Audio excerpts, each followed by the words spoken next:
How can we eat more than we're supposed to?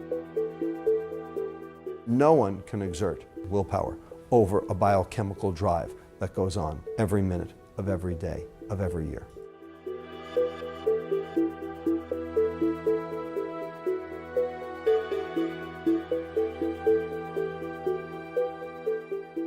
Why are we eating more? What happened to make us eat more? We had this exquisite system, very sensitive system called leptin that allowed us to modulate our total food intake for 50,000 years or more. And then all of a sudden, in 30 years, the thing's broken seemingly beyond repair. How can we eat more than we're supposed to? And the answer lies in understanding the biochemistry of the brain, because clearly those signals are not working. So one signal is the starvation signal, which is clearly not working, and that's leptin. And leptin tells your brain you've had enough and you can burn energy properly. But when you don't get the leptin signal, your brain thinks it's starving. The second way is in the reward system. So there's an area of your brain called the reward center. The scientific name is the nucleus accumbens. And it is the site where dopamine works. Dopamine is a neurotransmitter, and it conveys the feeling of pleasure. And pleasure, for lack of a better word, is good. Except that a lot of pleasure, as it turns out, is not. In the process of going for more pleasure, we have changed our dopamine system.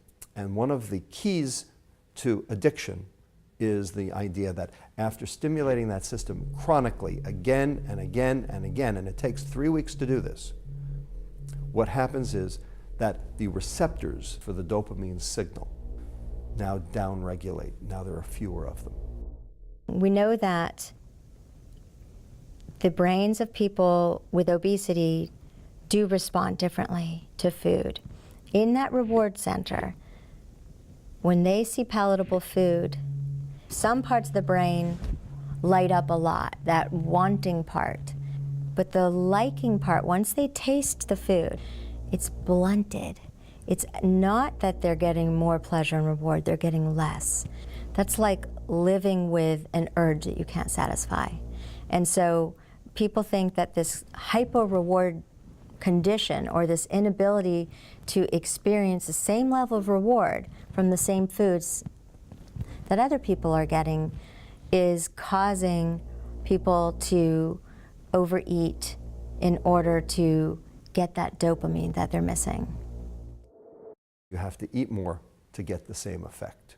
And that phenomenon is called tolerance.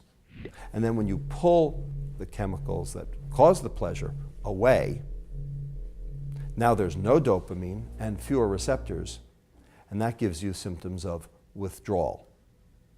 So tolerance and withdrawal are the hallmarks of addiction. We know that this occurs with nicotine. That's why we have tobacco addiction. We know this occurs with alcohol. We know this occurs with cocaine, morphine, cannabis.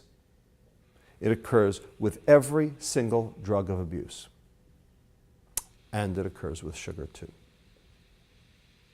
And that's relatively new data that has come out in, say, the last 5 years, which shows that sugar specifically downregulates the same factors, the same receptors in that nucleus accumbens, in the reward center, as does all of these other addictive, abusive compounds. Addiction's a strong word, but it might be a really helpful word to push us to recognize the power of certain food on the brain. There is some evidence that becoming obese does change and blunt that reward system. So we do know that overexposure to McDonald's can cause those brain changes. So food can be just like a drug to certain people who have a certain disposition to addiction? Is it that becoming obese has changed their brain chemistry, or is it that they were born with this predisposition and that caused them to become obese? It's very likely that it's a little of each. No one chooses obesity. Obesity chooses them. You think anyone goes out and says, you know, I think I'll go out and be obese today. There is physiology, there is biochemistry underlying every single behavior. Sleeping behavior, eating behavior, sexual behavior, drinking behavior are all hormonally driven. What we call behavior is not behavior at all. It's the cognitive inhibition on that biochemical drive. And the question is, how long do you think you can exert a cognitive inhibition on a biochemical drive that's going 24/7, 365, getting worse every single day that you don't perform it? No one can exert cognitive inhibition, willpower, over a biochemical drive that goes on every minute of every day of every year. It's just not possible.